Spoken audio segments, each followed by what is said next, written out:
Childhood friend ko yung mga anak ni Ate Guy. Sila Balot, sila Matet, sila Ian. So we grew up going to each other's children's parties. And the last time na I saw Ate Guy was during the taping of Lilet Mateas sa Attorney Atlo. Hindi ko siya ka-eksena doon, pero kaming dalawa ni Bobby Andrews, we went to her, tapos na nagpakuha kami ng mga pictures. I already saw her na nakaupo sa wheelchair and merong oxygen at may kasamang nurse. So at that time, I already knew na kahit papano, meron na siyang ailment. May ailment na.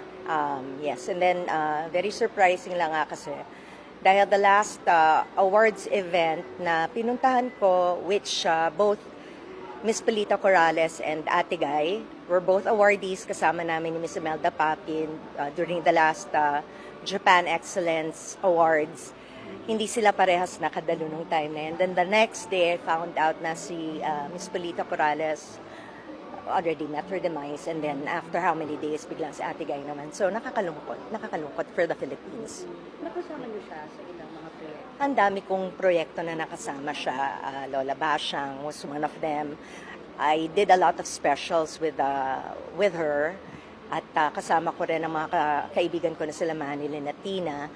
And puro mga production numbers na mga kasama ko siya. So, yeah, I can't think of them on top of my head, but I know that there were several projects that I've done with Miss Nora Honor and also with Miss Pelita Corrales, yung isa sa Seiko Films, yung isa naman, or yung ilang proyekto nasa Regal Films naman.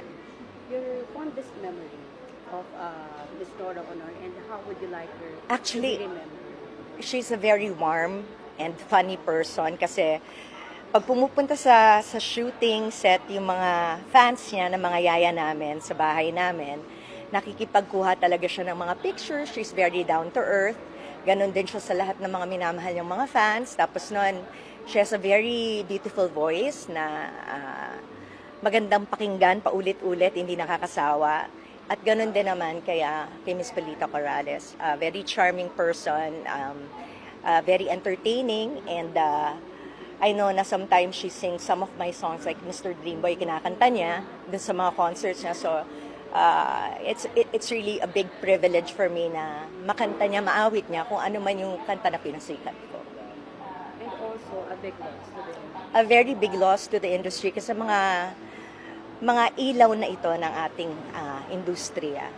Kumbaga sa mga babae, di ba, mga kababaihan, mga ilaw ng tahanan natin, nawalan tayo ng dalawang matinding ilaw ng tahanan natin dito sa industriya natin sa pelikulang Pilipino dito sa Pilipinas. So it's very disheartening, but at the same time, I lift them up to the Lord.